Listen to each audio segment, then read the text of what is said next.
Comment faire financer sa première opération de marchand de biens? Dans cette vidéo, donc comme vous l'avez compris, on va parler de financement. Trop bien, c'est parti. Et si vous regardez cette vidéo, c'est certainement que vous en êtes à vos premiers pas en tant que marchand de biens. Donc dans cette vidéo, je vais vous donner les clés pour vous faire financer votre première opération. Si vous êtes nouveau sur cette chaîne, ici c'est la MDB Academy. Nous sommes spécialisés dans la formation des marchands de biens en création ou en développement d'activités. Alors pourquoi je vous fais cette vidéo? Déjà, tout simplement parce qu'on me l'a demandé. Il n'y a pas si longtemps, j'ai fait, en fin 2023, j'ai fait un ou deux lives dans lesquels j'ai demandé, en fait, quels sont les sujets de vidéos que vous aimeriez qu'on aborde en 2024. Et quelqu'un m'a dit, ce serait chouette que tu abordes le sujet de comment faire financer sa première opération. Et donc, promesse tenue, j'ai dit, si vous me donnez des sujets dans les commentaires, je vous ferai la vidéo. Et voilà, j'ai tenu ma promesse et donc je fais cette vidéo sur comment faire financer sa première opération. Ça, c'est la première raison. Deuxième raison, c'est que j'entends vraiment tout et n'importe quoi au sujet du financement des marchands de biens. Oui, les banques financent plus, on ne peut pas se faire financer quand c'est sa première opération. Et en fait, ça me gonfle parce que souvent, c'est des gens qui font pas d'immobilier, qui font pas d'opération de marchand de biens. Et donc, comme ça me les casse, je me suis décidé à faire une vidéo dans laquelle je vais remettre un petit peu d'ordre dans tout ce sujet du financement des marchands de biens, expliquer est-ce qu'il est possible de se faire financer, et si oui, sous quelles conditions. Les sujets dont nous allons parler dans cette vidéo sont les suivants. Tout d'abord, les sources de financement. Quelles sont les sources de financement pour un marchand de biens? Ensuite, le sujet de la rentabilité. Est-ce qu'il faut avoir une certaine rentabilité pour espérer se faire financer? Troisièmement, le sujet du dossier de financement. Qu'est-ce qu'il doit contenir? Comment il faut le présenter? À qui? Etc. Quatrièmement, le sujet de la précom. Si vous ne savez pas encore ce que c'est, vous allez bientôt le savoir. Et cinquièmement, last but not least, le sujet du timing de la demande, c'est-à-dire à quel moment il faut aller voir les personnes auprès desquelles on va vouloir lever du financement pour l'opération de marchand de biens. Donc première partie, nous allons parler des différentes sources de financement. Tout d'abord, la première chose qui vient à l'esprit des gens, c'est le sujet des banques. Quand on parle de financement, on pense aux banques, parce qu'en général, les gens qui viennent faire des opérations de marchand ont déjà fait des achats-reventes sur leur RP, ont déjà fait de l'investissement locatif, et donc ils se disent financement immobilier égale financement bancaire. Or, il y a d'autres solutions dont on va parler dans cette vidéo, mais le financement bancaire reste quand même une solution, on va dire, le point d'entrée un petit peu principal. Alors, on en a beaucoup parlé en 2023, puisque les banques ont un petit peu, on va dire, durci les critères, fermé les robinets. Malheureusement, en matière de financement bancaire, je ne peux pas vous donner de vérité qui soit applicable au niveau national. Pourquoi? Parce qu'il faut comprendre que dans l'univers bancaire, il y a une notion de régionalité qui est très importante, puisque les banques sont subdivisées en caisses régionales. Et selon la caisse dans laquelle vous allez vous trouver, même si vous êtes à la même banque, je sais pas, la caisse d'épargne en Auvergne-Rhône-Alpes ou la caisse d'épargne en Bretagne, ce ne sera pas du tout la même politique. Donc je ne peux pas vous dire, ah oui, la caisse d'épargne a adopté telle politique, elle finance les marchands ou elle finance pas les marchands. Ça va dépendre de la caisse dans laquelle vous vous trouvez. Ça va aussi beaucoup dépendre de l'interlocuteur auquel vous aurez affaire, parce qu'il va y avoir des directeurs qui vont avoir envie de développer l'activité, ou au contraire des directeurs qui sont là, ils n'ont pas envie de faire trop de vagues, et ils attendent juste de pouvoir passer au prochain poste. Donc, en matière de financement bancaire, on peut assez difficilement vous dire « Ah tiens, elle est là ou elle est là ça finance pas ». Alors 2023, ça a été une année un peu compliquée sur le sujet du financement, on va pas se le cacher, ça a été plus difficile, surtout sur la deuxième moitié, mais les banques n'ont pas complètement fermé les robinets, elles ont juste durci un petit peu les critères. Pourquoi? Parce qu'elles ont vu que ça y est, ça commençait à chier un peu dans le ventilo, et donc elles se sont dit attention, on va se protéger, parce que c'est un peu le job des banques de se protéger ceinture, bretelle, parachute, et donc là, les banques ont un petit peu durci les critères. Ceci dit, moi j'ai plein d'élèves dont c'était la première opération, qui ont réussi à se faire financer leur opération 2023. Donc ça montre que c'est largement possible. Est-ce que c'est facile? Non. Mais les gars, il n'y a rien de facile. Enfin si vous voulez facile, vous pouvez aller travailler pour un truc à 1800 balles par mois. Là, ce sera peut-être facile. Par contre, tout se paye, donc à la fin du mois, la fiche de paie, elle sera pas ouf. Donc si vous voulez avoir plus que la moyenne, il faut aussi aller bosser dur, prendre des risques, etc. Et aussi éventuellement se prendre des refus, parce que ça fait partie du job d'entrepreneur que de se prendre des refus. Il faut savoir manger les refus au petit-déj, et c'est pas grave, pouvoir continuer sa journée. Et souvent, quand les personnes parlent de difficultés à se faire financer, clairement, elles parlent des banques. Elles disent pas, tiens, je me suis pris un refus d'une plateforme de financement participatif ou d'un truc comme ça. En général, ça parle des banques. Et si 2023 a été compliqué, 2024 repart. Donc là, moi, je vous fais cette vidéo plutôt sur la première moitié de 2024. Et là, clairement, les banques, elles cherchent à produire du crédit. Pourquoi? Parce qu'elles ont rien foutu en 2023. Il y a des banques qui vraiment ont eu comme politique, je sais de certaines banques, on m'a dit que certaines banques, clairement de l'aveu de banquiers, qui m'ont dit, voilà, du deuxième semestre 2023, on finance plus du tout les opérations jusqu'à la fin de l'année. Et donc, comme elles n'ont strictement rien fait enfin, ils n'ont pas fait grand-chose avec les marchands de biens dans la deuxième moitié de 2023, et que les promoteurs, bah là, c'est carrément à l'arrêt, ça fait plus rien, les banques, maintenant, elles cherchent quand même à produire du crédit. Et donc, en 2024, ça repart, avec des taux en plus qui sont en train carrément de se calmer.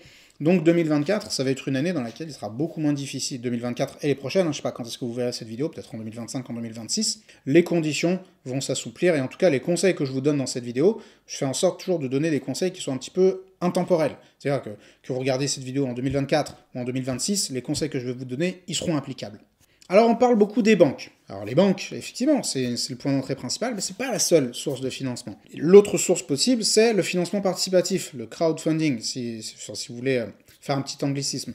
Le financement participatif qui consiste à aller solliciter une plateforme pour dire, bah voilà, moi j'ai cette opération à financer, la plateforme va faire l'analyse de votre dossier, va regarder si ça tient la route ou pas. Si ça tient la route, elle va le proposer à ses investisseurs. Et là, vous avez des gens qui vont mettre 100 balles, 200 balles, 1000 balles, 10 000 balles sur votre opération. Et donc, bah, comme son nom l'indique, il va y avoir un financement participatif de votre opération. Du coup, les personnes qu'on connaît bien, avec lesquelles on bosse bien, c'est la première brique, parce que eux, ils financent pas mal les néo-marchands de biens, hein, les personnes qui se lancent dans l'activité, ce qui n'est pas le cas toujours des grosses plateformes, et aussi ils prennent des dossiers de financement qui sont pas très importants. Souvent, le problème des plateformes de crowdfunding, c'est qu'elles prennent que les gros dossiers. Donc nos amis de la première brique, qu'on connaît bien et que je salue au passage, eh bien eux ont l'avantage de financer les petits dossiers, entre guillemets, je dis pas ça de manière péjorative, mais voilà, les petits montants, les 200 000, 100 000 euros, et aussi ils peuvent financer les néo-marchands de biens. Par contre, il faut tenir compte du fait que le financement participatif, il a un coût qui est assez important, et donc il ne peut pas nécessairement se substituer au financement bancaire. Donc en général, il faut essayer de composer un petit peu, prendre plusieurs ingrédients, parce que si vous faites financer exclusivement avec du financement participatif, ça va vous coûter quand même très cher, et donc il faut avoir une rentabilité qui soit hyper élevée pour pouvoir quand même gagner sa vie. Mais un des autres avantages, clairement, du crowdfunding par rapport aux banques ou autres, c'est la réactivité. C'est-à-dire qu'on a affaire à un univers qui est plutôt sur un mode de fonctionnement startup, ça va vite, c'est dynamique, on étudie, oui, quelques jours après, c'est oui ou merde. Et donc ça, c'est quand même intéressant par rapport à une banque qui va vous faire traîner pendant des semaines et des semaines, parfois, avant de vous donner ne serait-ce qu'une tendance. Mais ça n'est pas la seule solution. Il peut y avoir aussi des solutions de portage immobilier. Alors, en ce moment, enfin je sais pas ce qui s'est passé en 2023, enfin si je sais ce qui s'est passé, mais j'ai été contacté, je plaisante pas, je pense au moins une fois par semaine, par une nouvelle solution de portage immobilier. Le portage, en gros, ils achètent le foncier pour vous, vous faites vos travaux, ils vous revendent le truc, nanana, et bref, en gros, ils prennent une commission au passage. Il y a des frais de dossier qui sont en général d'un montant de grosso modo 5% du prix de la transaction, et après vous payez des intérêts, en général c'est du 10% annuel, sur le montant en fait qu'ils vous ont prêté pour réaliser ce portage. Donc c'est pas mal, c'est relativement intéressant. Par contre, les inconvénients, c'est que là aussi c'est cher, et également que vous devez financer les travaux vous-même, parce qu'eux ne financent pas les travaux. Donc là aussi à voir, il faut réussir à trouver d'autres solutions. Donc c'est un peu cher, mais franchement, ça peut dépanner. Une autre solution qui est très intéressante, c'est la solution des investisseurs privés. Alors quand on parle d'investisseurs privés, on s'imagine tout de suite le mec au star-cravate, dans les loges au match de foot. C'est pas forcément ça l'investisseur privé, ça peut être de la love money, c'est-à-dire vous allez solliciter votre famille, vous allez solliciter vos amis, vos anciens collègues, pour leur proposer d'investir avec vous dans une opération immobilière. Ou d'aller chercher des personnes qui sont un petit peu plus installées en tant qu'investisseurs. En fait, en gros, vous allez proposer aux personnes d'investir avec vous dans cette opération immobilière. Mais attention, c'est pas parce que vous levez de l'argent auprès de votre famille ou de vos potes que vous devez négliger le sujet du dossier de financement. C'est pas pour ça que vous devez dire « Ah tiens, en fait, j'ai une opération immobilière et est-ce que tu veux mettre 20 000 balles ?» Non, c'est même pire. C'est-à-dire même vos potes et votre famille, il va falloir les convaincre encore plus. Mais je vais y revenir quand on va parler du dossier de financement. Dans tous les cas, que ce soit avec les investisseurs privés ou avec les solutions que j'ai évoquées un peu plus tôt, il va falloir lâcher une bonne partie de sa marge. Ça peut être 20%, 30%, parfois 50% de la marge, quand quelqu'un vous amène tout l'argent, et que du coup vous pouvez avancer de manière très sereine, sans condition de financement, etc. Et oui, et ça fait chier de perdre 50% de sa marge. Mais moi je vais vous le dire, à nos débuts, on a fait des opérations comme ça, où des gens nous ont apporté tout l'argent pour des opérations, et on a lâché la moitié de notre marge. Mais les gars, il vaut mieux avoir 50% de quelque chose que 100% de zéro. Et si vous voulez pouvoir gagner, si vous voulez pouvoir vous développer rapidement et de manière importante, vous ne pourrez pas compter que sur vos propres moyens. Vous devrez utiliser d'autres leviers. Et ces autres leviers, c'est l'argent dont disposent les autres. les autres personnes, les autres entreprises. Et c'est en utilisant ces leviers-là que vous pourrez vous développer beaucoup plus rapidement. Donc il ne faut pas hésiter, si vous voulez vous développer, à être prêt à lâcher, à être prêt à être généreux, parce que les gens, si vous êtes un peu généreux sur ce que vous proposez aux investisseurs, ils se diront, ah bah tiens, celui-là c'est chouette, si je lui donne mon pognon, bah, il va savoir me le faire fructifier. Et ça, c'est vraiment intéressant pour vous. Et maintenant, nous allons parler du deuxième sujet. Donc on entre dans la deuxième partie de cette vidéo, c'est le sujet de la rentabilité.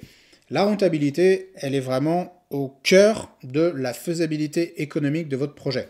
Donc, j'en parle sans arrêt, il faut être capable de bien connaître son marché pour pouvoir faire une étude de rentabilité, des calculs de rentabilité qui soient fiables, qui tiennent la route. Hein. Et lorsque vous avez réalisé vos calculs de rentabilité, il faut que la renta qui soit à la clé, elle soit suffisamment intéressante pour qu'une banque accepte de vous financer, même plus, qu'un investisseur accepte d'y mettre des billes. Et parfois, vous pouvez avoir une rentabilité en pourcentage qui est intéressante. Vous pouvez vous dire, ah bah tiens, je suis à 17, 18, 20%, c'est intéressant, sauf qu'en fait, le montant absolu, il est très faible. C'est-à-dire, ouais, j'ai 20% de renta, ok, très bien, super, sauf que tu as une opération à 100 000 balles. Et donc, il y a 20 000 balles de marge. Et attention, il n'y a pas de petit profit. Donc, je ne suis pas en train de vous dire que s'il n'y a que 20 000 balles de marge, n'y allez pas. C'est pas ce que je suis en train de dire. On a déjà fait des opérations, on a récupéré 15 000 de marge. 15 000 de marge, c'est très bien, ça paye les frais de toute l'année, on est ravis. Donc, on crache sur aucune marge. Par contre, si vous venez voir un financeur extérieur, que ce soit une banque ou un investisseur privé, et même si vous lui proposez 50% de la marge, là, vous allez dire, ok, bah en fait, tu me donnes 100 000 et tu récupères peut-être, théoriquement, 10 000 balles au bout de 6 mois, 8 mois, 9 mois. En fait, ce que vous devez réaliser, c'est que quand il faut structurer un financement comme ça, bah, je sais pas, il y a des contrats à mettre en place, ou des trucs, ou des papiers, et que l'investisseur récupère 10 000 balles, 100 000 balles, en fait, il va produire le même travail. Et pour des investisseurs, en tout cas qui sont un petit peu installés, ça ne sera pas toujours super intéressant d'apporter ce cash-là et de rentrer dans ces prises de tête pour sortir 10 000 balles avant impôt en plus. Et c'est un truc qui m'est arrivé en 2023, c'est-à-dire que quelqu'un est venu me solliciter pour un financement, m'a proposé une opération qui tenait la route, hein, elle était pas mal. Mais en fait, la marge, elle était trop faible, en fait, il n'y avait pas assez à bouffer. Non seulement il n'y avait pas assez à bouffer, mais en plus, on se dit, bah s'il y a un risque sur un marché qui est pas ouf, et ben ça se retourne, c'est fini, il n'y a plus de marge. Et donc, il faut avoir une rentabilité qui soit à peu près décente. Donc souvent, la question à $1 million que les gens me posent, c'est « Mais à partir de quelle rentabilité ça devient intéressant ?» Mais en fait, ça dépend. Parce qu'en général, c'est autour de 20%. Si vous avez 20% de rentabilité, vous êtes pas mal. Mais il faut aussi réfléchir à la valeur absolue de la marge. Est-ce qu'on est sur du 20%, mais avec 20 000 euros, ou alors on est sur du 15%, mais il y a plutôt 150 000 euros. Et là, ça devient un peu... Là, comme le montant absolu, il est important, peut-être que cette opération, elle mérite la considération de l'investisseur. Donc c'est pas toujours qu'une question de rentabilité, mais de pourcentage, on va dire. Mais ce qui est certain, c'est que vous devez absolument présenter une opération qui propose des seuils de rentabilité qui soient acceptables et qui soient intéressants pour l'investisseur qui va venir mettre des billes dans votre dossier. Ensuite, le troisième point qui est très très très important, que vous ayez affaire à une banque ou à des investisseurs ou à qui que ce soit, c'est d'avoir un dossier de demande de financement qui soit soigné. Et plus le contexte sera difficile, plus il faudra avoir quelque chose qui tienne la route, dans le fond comme dans la forme. Et là-dessus, avant, c'était un peu n'importe quoi, les dossiers, c'était un peu de la daube, les gens, c'est les trucs un peu à l'arrache, mais maintenant, ça se professionnalise. Et je suis un peu fier de dire, parce que j'ai beaucoup de retours de banquiers, de courtiers, etc., qui me disent que ça se professionnalise, notamment grâce aux formations qui commencent à cranter de plus en plus haut, et les personnes maintenant qui se lancent en tant que marchands de biens, qui ont suivi des formations un peu sérieuses, elles présentent des dossiers de demande de financement qui commencent vraiment à tenir la route, qui sont structurés, qui sont complets, qui sont pros. Et donc, les marchands qui font un peu le truc à l'ancienne, petit à petit, je pense qu'ils vont se faire surclasser en fait par les personnes qui arriveront avec une approche vraiment très professionnelle. Donc, plus le contexte sera, on va dire, difficile, plus les banques auront des critères qui sont durs, et plus il faudra présenter des dossiers de financement qui soient soignés. Et quand je dis soigner, il faut soigner le fond comme la forme. Dans le fond, ce qu'il faut bien comprendre, c'est que votre interlocuteur, là, la personne à qui vous envoyez votre dossier, elle ne connaît pas l'opération. Mettez-vous bien ça en tête. La personne en face de vous ne connaît pas l'opération. Elle ne connaît peut-être pas la commune, elle connaît encore moins le quartier, et elle ne connaît pas la baraque ou l'immeuble. Et elle n'a pas le temps, et votre dossier, probablement que ça la fait un peu chier de le consulter. Et donc, il faut mâcher le travail aux gens. Il faut que ce soit le moins douloureux possible d'étudier maintenant ce dossier. Et donc, il faut que vous apportiez toutes les informations nécessaires, mais de manière synthétique. Il ne faut pas en mettre des tonnes, on s'en fout. Au début, dans un dossier de demande de financement, ça doit faire entre 10 et 15 pages et pas plus. Et après, vous mettez tout un dossier où il y a les annexes que la personne vous demandera si jamais elle est effectivement intéressée. Mais dans un premier temps, vous devez répondre aux questions qui, quand, combien, quand, où, qui fait quoi, c'est quoi cette opération, vous mettez des plans, vous mettez des trucs, combien ça rapporte, vous mettez un prévisionnel chronologique, bref, vous mettez toutes les infos un petit peu clés pour que la personne en face de vous puisse comprendre de quoi il s'agit. Et la forme est également importante, alors vous n'avez pas besoin d'en faire des tonnes, vous n'avez pas besoin de vous transformer en graphiste, la personne que vous avez en face de vous, elle sait que c'est pas votre job, mais faites quelque chose de propre. Putain, aujourd'hui, franchement, il y a des outils qui sont gratuits, dont vous pouvez vous servir, faites un dossier un peu propre, vous n'avez pas besoin d'en faire des caisses, mais que ce soit nickel, qu'il n'y ait pas de faute d'orthographe, de grâce, aujourd'hui, il n'y a pas de raison d'avoir des fautes d'orthographe dans les dossiers, faites-les relire, ou faites-les relire par une intelligence artificielle, ça va super vite, ça vous corrige tout en 2 secondes, c'est pas un problème. Mais dites-vous que le dossier que vous envoyez, c'est la première rencontre que fait votre interlocuteur avec vous. C'est-à-dire qu'il va d'abord rencontrer votre dossier avant de vous rencontrer vous. Et donc, en fait, quelle image vous êtes en train de renvoyer lorsque vous envoyez un dossier? Est-ce que c'est un bordel? Est-ce que c'est un torchon? Est-ce que c'est plein de fautes d'orthographe? Quelle image ça va envoyer de vous?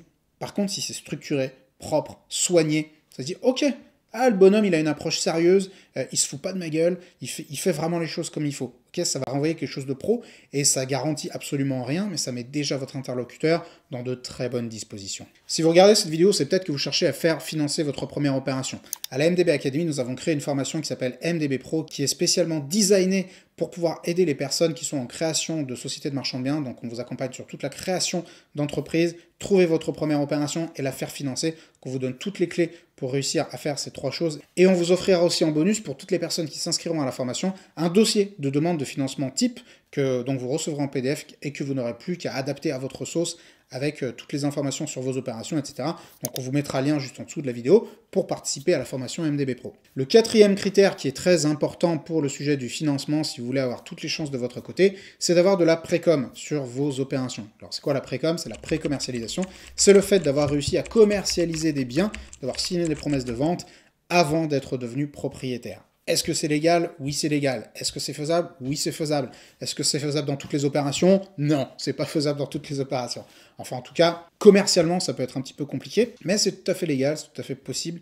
Et il faut essayer le plus possible d'avoir pré-commercialisé des biens lorsqu'on va solliciter un financement, puisque ça va envoyer un signal très fort à l'interlocuteur. Ça va lui dire, voilà, moi j'ai fait le job, déjà je sais comment ça marche, hein. Je suis pas un bleu, là, je viens pas de me réveiller un matin en voulant devenir marchand de biens, je sais comment ça marche. Et deuxièmement, ma rentabilité, là, celle dont je te parle, les 20% dont je t'ai parlé, c'est pas de la théorie, c'est pas des estimations de valeur à la revente, c'est quelqu'un, un acquéreur potentiel, qui a dit, oui, monsieur le marchand de biens, je mets l'argent sur la table, parce que le prix que vous proposez, il est correct. Et donc, la rentabilité, elle est avérée. Donc, c'est très, très, très sécurisant pour l'interlocuteur que vous aurez en face de vous. Donc, je vous invite très chaleureusement à faire le plus de précom possible sur vos dossiers, ça vous aidera pour plein de choses, mais notamment sur le sujet du financement. Et enfin, le timing de la demande. C'est pas parce que c'est en dernier que c'est le moins important. Et là, vraiment, je voudrais appuyer sur une erreur que font énormément de débutants. Il y a beaucoup de personnes qui disent « Ah, mais les banques, elles financent pas ». Bon, déjà parce qu'elles vont voir les mauvaises banques, et ensuite parce qu'elles vont les voir trop tôt. C'est-à-dire qu'elles se disent, bon bah moi, voilà, super, je veux créer une activité de marchand de biens, génial. Et puis bon, elles vont voir le mauvais banquier, mais ça, admettons que vous allez voir le bon banquier. Ils disent, voilà, moi je voudrais lancer une activité de marchand de biens, est-ce que vous me financez? Et là, elles s'étonnent de recevoir des réponses négatives dans une écrasante majorité des cas. Et ne comprennent pas toujours, et après elles vont dire sur les forums, enfin elles vont dire sur les vidéos YouTube, ah non, les banques elles financent plus. Mais en fait, est-ce qu'il n'y a pas une petite problématique de timing? Et là je vais vous donner un exemple. Admettons que vous soyez là, voilà, vous, derrière votre écran, vous êtes investisseur, d'accord? Donc vous avez un peu d'oseille que vous voulez investir. Vous avez 100 000, 200 000 balles.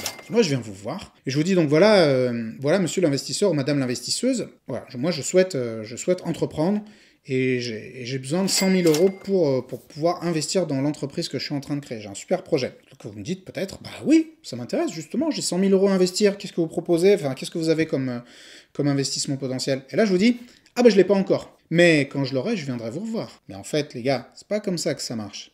Demain, il y a personne qui dit, ah tiens, je veux créer une start-up, je cherche un investisseur.